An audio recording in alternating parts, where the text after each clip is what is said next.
Picture this. It's 1959 and some Italian engineer at Fiat just walked into a boardroom and said he could fit 6 full-sized adults into a car that's shorter than a modern Smart 4.2, powered by an engine that makes 52 horsepower. 52! And he's going to do it with doors that open the wrong way, the kind they call suicide doors because, well, you can probably guess why. Every engineer in that room should have laughed him out of Turin.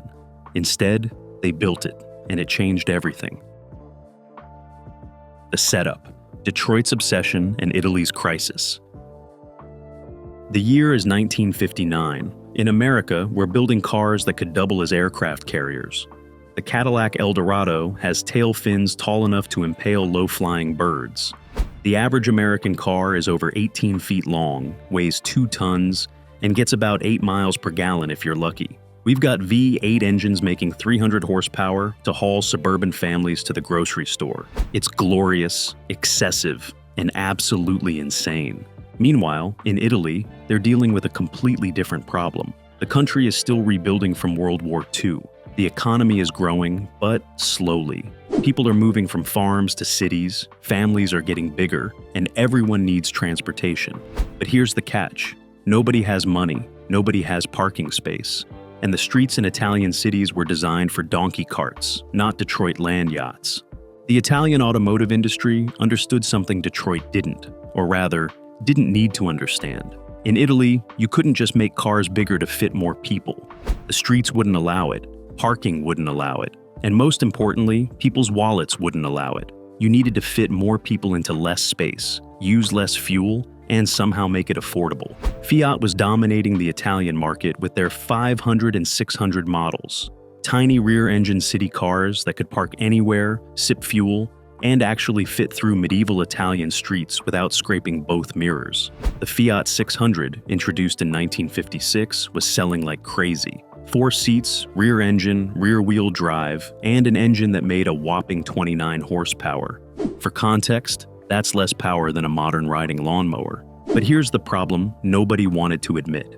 Italian families didn't have 4 people. They had 6, 7, 8 people. Grandparents, kids, cousins, the neighbor who needed a ride. You couldn't tell an Italian family to buy 2 cars. They could barely afford one. The math was simple and impossible. Fit 6 people into a car the size of the Fiat 600 without making it bigger, heavier, or more expensive. American automakers would have said, build a bigger car. The Germans would have said, build a more expensive car. The British would have said, build a longer car. The Italians, specifically a brilliant engineer named Dante Giacosa, said something completely different. Build it taller. The Fiat 600 Foundation. To understand the Multipla, you need to understand the lunacy of its foundation. The Fiat 600 was never meant to haul 6 people. It was never meant to haul much of anything except 4 Italians and maybe some groceries. Let me give you the specifications and try not to laugh. The 600 had a 633 cubic centimeter engine. That's 0.63 liters. A modern Harley-Davidson motorcycle has a bigger engine. This tiny power plant sat in the back, behind the rear axle, air-cooled because water cooling was expensive and added weight. In its original form, it made 29 horsepower at 4,400 RPM. 29. The entire car was 10 feet 2 inches long, narrower than it was tall if you counted the roof. It weighed 1,200 pounds soaking wet. For reference, a modern Honda Civic weighs 3,000 pounds. The 600 weighed less than 2 Civics worth of just the safety equipment and sound deadening. But here's what made the 600 brilliant. It was designed from the ground up around that rear engine layout. The engineers packaged everything so efficiently that despite being the size of a golf cart, it could comfortably seat 4 adults. The trunk was in the front, where Americans expected an engine. The engine was in the back, where Americans expected a trunk. Italian engineering logic at its finest. The suspension was simple. Independent front, semi-independent rear. The transmission was a 4-speed manual because automatics were for rich Americans. The brakes were drums all around because disc brakes were basically witchcraft in 1956. It was basic, simple, and it worked. Fiat sold hundreds of thousands of these things. They were everywhere in Italy. Taxi drivers loved them because they were cheap to run and basically indestructible. Families loved them because they could actually afford them. The 600 proved that you didn't need a big engine or a big car to have useful transportation. But by 1958, Fiat engineers were looking at that platform and wondering, what if we could somehow impossibly fit more people? Not by making it longer, not by making it wider, but by thinking completely differently about what a car could be. The engineering impossibility. Here's where things get interesting. The request from Fiat management to their engineering team was simple and completely insane. Take the 600 platform, don't make it longer, don't make it significantly more expensive, and somehow make it seat 6 people. Let me put this in perspective. The Volkswagen microbus, which everyone thinks of as the original people mover, was 15 feet long. It had a 1.2-liter engine making 30 horsepower. To seat 6 to 9 people, VW built essentially a box on wheels that was 50% longer than the 600. That was the conventional solution. Make it bigger. American station wagons that seated 6 were pushing 17, 18 feet long. They had engines making 200 horsepower because they weighed 2 tons and needed that power just to get out of their own way. The math seemed obvious. More people equals bigger car equals bigger engine equals more expensive. Every automotive engineer on Earth agreed on this basic truth.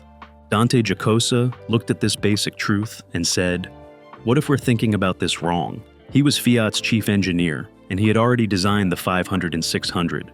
He understood something fundamental about packaging that Detroit had forgotten. You don't move people horizontally, you stack them vertically. Think about it.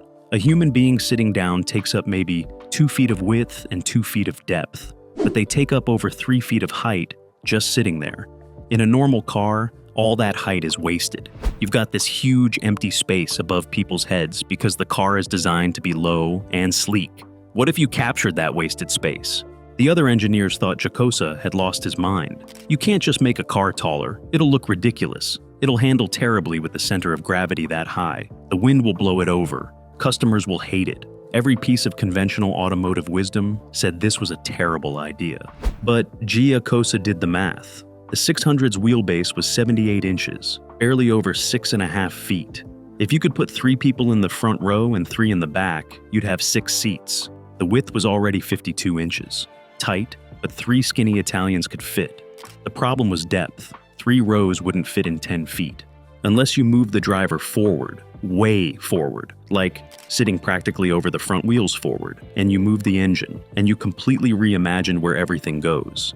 You'd need the front doors to open backward to access the middle row. You'd need to raise the roof significantly. You'd need to move the fuel tank.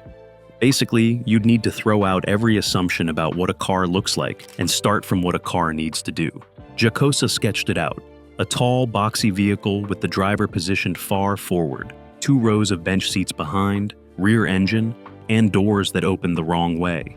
On paper, it looked like someone had designed a car after being hit in the head with a hammer. In reality, it was genius. The Multipla solution.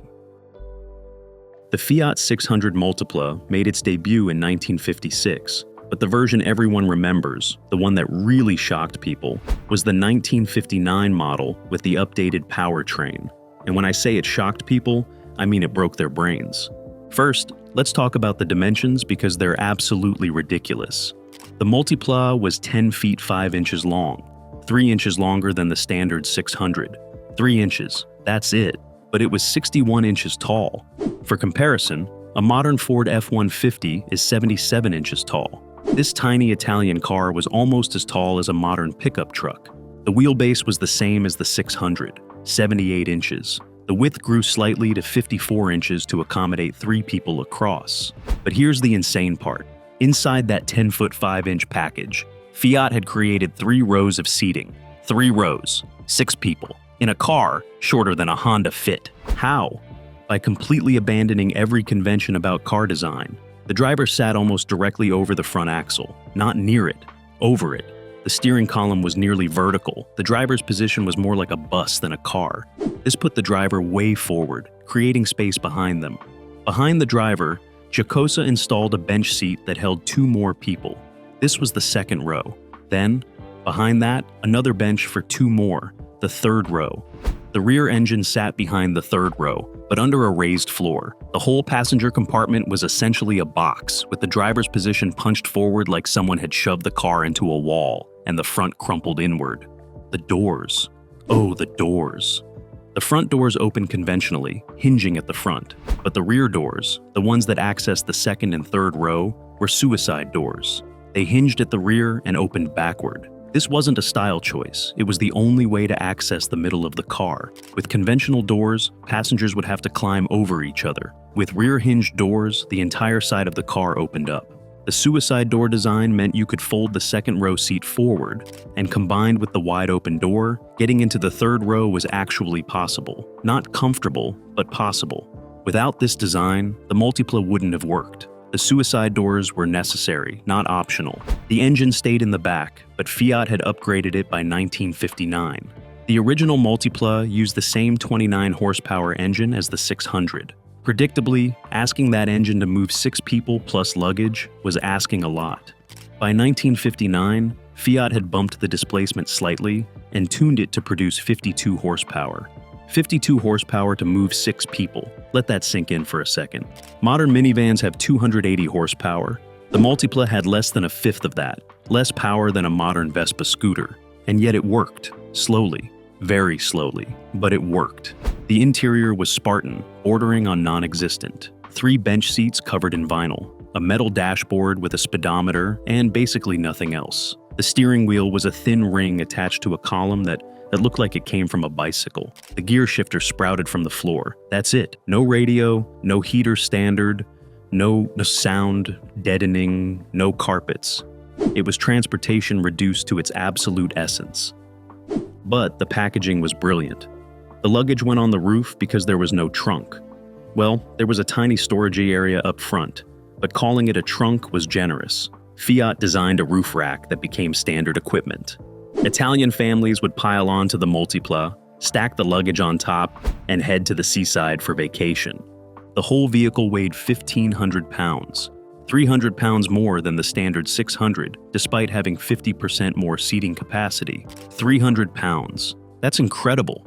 Modern cars gain 300 pounds when you add heated seats and a sunroof. The technical deep dive. Let's talk about what it was actually like to drive this thing, because the experience was unlike anything else on the road. That 52 horsepower engine worked very hard to move 1,500 pounds, plus 6 people, plus luggage. Very, very hard. The engine was still the 633cc 4-cylinder, air-cooled, mounted behind the rear axle. By 1959, Fiat had added better carburation and bumped the compression slightly. The result was 52 horsepower at 5,400 RPM and 39 pound-feet of torque. Those are lawnmower numbers. 0 to 60, nobody timed it officially because nobody wanted to sit there with a stopwatch for that long. Estimates put it around 45 seconds. 45 seconds. Modern economy cars do it in 8. The Multipla needed almost a minute. You didn't accelerate in a Multipla. You suggested to it that forward motion might be nice, and eventually the car agreed. Top speed was listed as 59 miles per hour. In reality, getting it past 55 required a long downhill and a strong tailwind. The speedometer went to 80, which was optimistic to the point of comedy. The engineers who put an 80-mile-per-hour speedometer in this car had a sense of humor. But here's the thing, it didn't matter. In Italian cities, you weren't going to see 60 anyway. The narrow streets, the traffic, the reality of urban driving meant that 45 miles per hour was plenty. The Multipla was designed for its environment, and in that environment, it was perfect. The handling was exactly what you'd expect from a very tall, very narrow vehicle with all the weight in the back. Tippy. The Multipla would lean over in corners like a drunk person trying to navigate a hallway. The skinny tires didn't help. The high center of gravity meant you could feel the weight shift during every turn. But the small wheelbase made it incredibly maneuverable. You could U-turn the Multipla in the width of a narrow Italian street. Parking was trivial. And because the driver sat so far forward, you could see the front wheels. Literally see them. Visibility was incredible. You sat up high with windows all around. It was like driving a greenhouse. The brakes were drums all around, sized for the 600, now trying to stop 50% more weight plus passengers. They worked, eventually. The key was planning ahead. You saw a stop sign from half a mile away and started slowing down. Emergency braking was an adventure that involved prayer and maybe crossing yourself. The 4-speed transmission was synchronized on the top 3 gears. First gear wasn't synchronized because apparently, Fiat figured if you were going slow enough to need first gear, you had time to double clutch. The ratios were spaced for economy, not performance. Performance wasn't really on the table.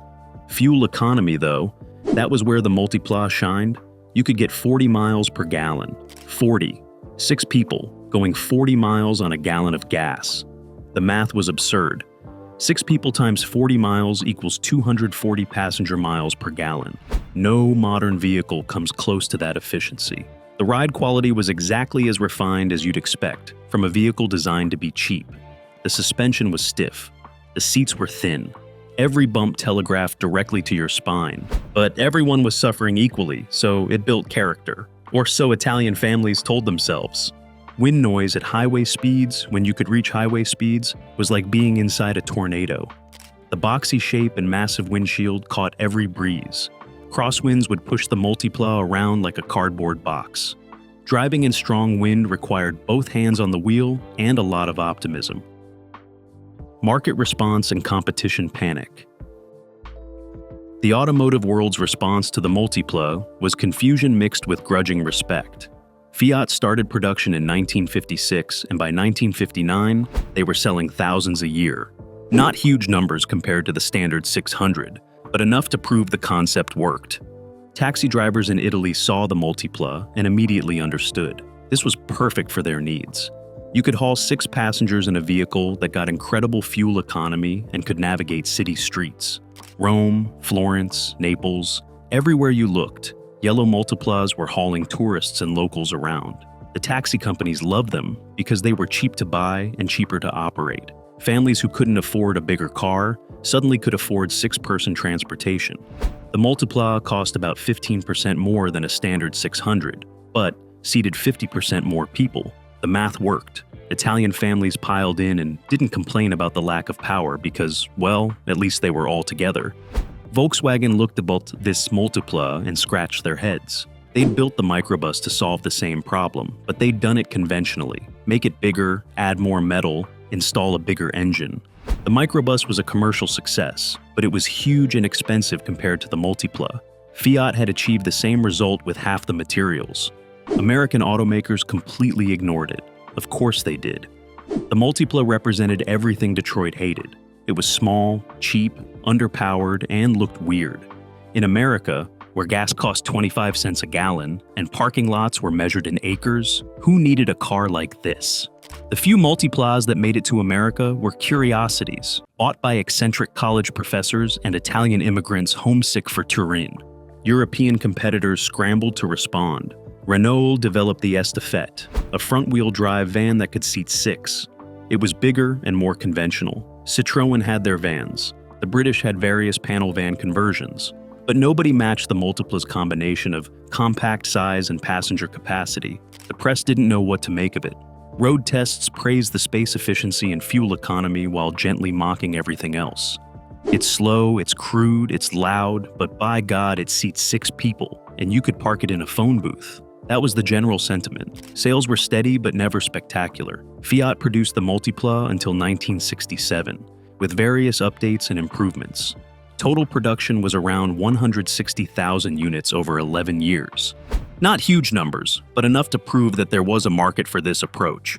What's fascinating is that Fiat proved you could build a 6-person vehicle on a tiny footprint without spending a fortune. But the industry largely ignored this lesson for decades. It was too weird, too different, too outside the normal conventions of car design. Cultural impact and use cases. The Multipla found its niches and dominated them completely. Taxi service was the obvious one. Italian taxi companies bought them by the hundreds. 6 tourists plus luggage, all in one trip, burning barely any fuel. The math was unbeatable, but the Multipla also became the ultimate family hauler for working-class Italians. Families who would have needed 2 cars or couldn't afford any car suddenly had mobility. Weekend trips to the countryside, drives to the beach, visiting relatives in other towns. The Multipla made it possible. Police departments bought them. Some fire departments used them as quick response vehicles. Hotels used them as airport shuttles. Religious organizations bought them to transport people to services. The Multipla filled every role where you needed to move lots of people cheaply and efficiently. The classless appeal was real. You'd see wealthy people driving Multiplas because they were practical and fun. You'd see poor families driving them out of necessity. It transcended economic boundaries in a way most cars don't. Rich or poor, if you needed to move 6 people in Italian cities, the Multipla made sense. The modification culture was limited but creative. Some people built camper conversions. Fold the seats down, add a mattress and some curtains, and you had a tiny motorhome. Others built commercial versions with the rear seats removed for cargo. Plumbers, electricians, delivery services all found uses for modified Multiplas. The vehicle became part of Italian cultural identity. You see Multiplas in Italian films from the era. They represented post-war Italian ingenuity and practicality. This wasn't a glamorous car, it was a working car.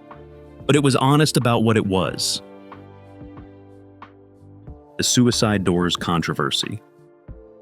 Let's address the elephant in the room. Those rear-hinged doors that everyone calls suicide doors. The name comes from a very real safety concern. If a rear-hinged door opened while the vehicle was moving, the airflow would grab it and rip it fully open. In the worst case, it could pull a passenger out of the vehicle. Fiat knew this. Everyone knew this. But here's the thing. There was no other way to access the middle of a vehicle this compact. Conventional doors would have required passengers to be contortionists. The suicide door design, despite the risks, was the practical solution. Fiat added safety measures. The door latches were robust. The doors had a secondary catch. There were warnings in the owner's manual, but ultimately, the design required users to not be idiots. You didn't open the door while moving. You made sure it latched properly. Common sense was the primary safety feature. Modern safety regulators would never allow this design. But in 1959, the attitude was different. Cars were dangerous. Life was dangerous. Don't be stupid and you'll probably be fine. It was a simpler time. The practical advantages were undeniable. With both the front and rear doors open, the entire side of the Multipla was accessible. Getting 6 people in and out, especially children, elderly people, or anyone with luggage, was actually possible.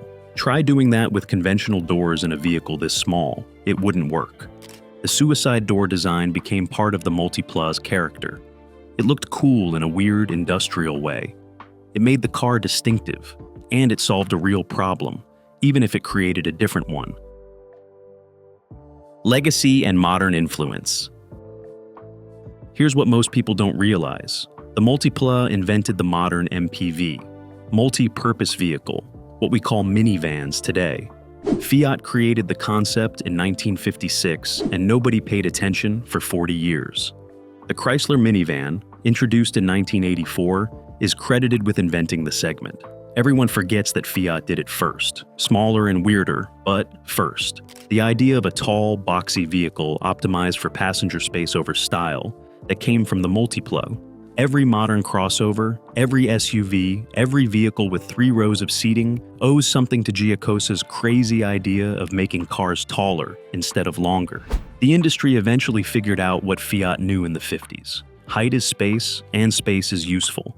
Today, original Multiplas are collectible, not wildly valuable, but appreciated by people who understand their significance. A nice example might bring $20,000 to $30,000, not supercar money, but real money for what was essentially a taxi. The irony is delicious.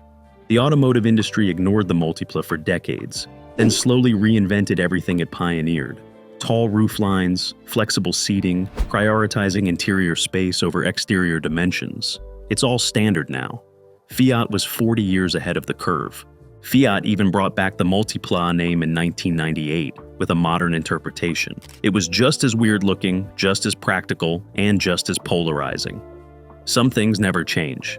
The story of the Fiat 600 Multipla is really a story about solving problems everyone else said were unsolvable. Detroit said you need a big car for big families. Fiat said, no, you need a tall car. The industry said you need lots of horsepower to move lots of people. Fiat said, no, you just need to move them slowly. 52 horsepower shouldn't have been enough. Suicide doors shouldn't have been acceptable. A car 10 feet long shouldn't seat 6 people. Everything about the Multipla violated conventional wisdom, and it worked anyway. What made it work was honest engineering. Giacosa didn't try to hide the Multipla's limitations or pretend it was something it wasn't. It was slow, so you drove it slowly. It was basic, so you didn't expect luxury. It seated 6, CPD sits 6, so you put up with the compromises. The Multipla succeeded by being exactly what it needed to be and nothing more. The genius was in the constraints. Forced to work within the 600 platform, forced to keep costs down, forced to fit 6 people into minimal space, Giacosa invented a completely new category of vehicle. Sometimes constraints breed the best creativity. Modern automotive designers, with their computers and simulations and unlimited budgets, should study the Multipla. It's a masterclass in packaging efficiency. Every cubic inch was used. Every component served multiple purposes. Nothing was wasted. It's engineering purity. The Multipla also proved something important about consumers. Given a choice between a practical solution and a conventional one, a lot of people will choose practical. It might not be pretty, it might not be fast, but if it solves the problem efficiently, people will buy it. The Multipla sold 160,000 units because it worked. Think about what Fiat achieved. They took an engine designed for 4 people and made it work for 6. They took a wheelbase designed for a tiny city car and created a 3-row vehicle. They did all of this while keeping the price affordable and the fuel economy incredible. It's the automotive equivalent of feeding 5,000 with a few loaves and fish. The fact that the industry took 40 years to realize what Fiat had figured out in the 1950s is both hilarious and sad. How many other brilliant solutions are sitting in history, ignored because they came too early or looked too weird? How many Giacosas are out there with ideas that could change everything if someone would just listen? The Multipla reminds us that innovation doesn't always come from having more resources. Sometimes it comes from having fewer. The constraints forced creativity. The small budget forced simplicity. The impossible requirements forced genius. Maybe that's the real lesson. Today, when every car company is trying to build the perfect 7-seat SUV with 500 horsepower and all-wheel drive and 22-inch wheels, maybe they should look back at a weird Italian box with 52 horsepower and suicide doors. Because that weird Italian box figured out something important. You don't need to be fast or fancy or expensive to be useful. The Fiat 600 Multipla was never the best car. It was never the fastest, the prettiest, the most advanced, or the most comfortable, but it might have been the smartest. It solved a real problem with limited resources and created something that lasted over a decade and influenced vehicles for generations after. That's not just good engineering, that's brilliant engineering. The kind that comes from understanding that sometimes the best answer to how do we fit 6 people isn't build a bigger car, but think about the problem differently.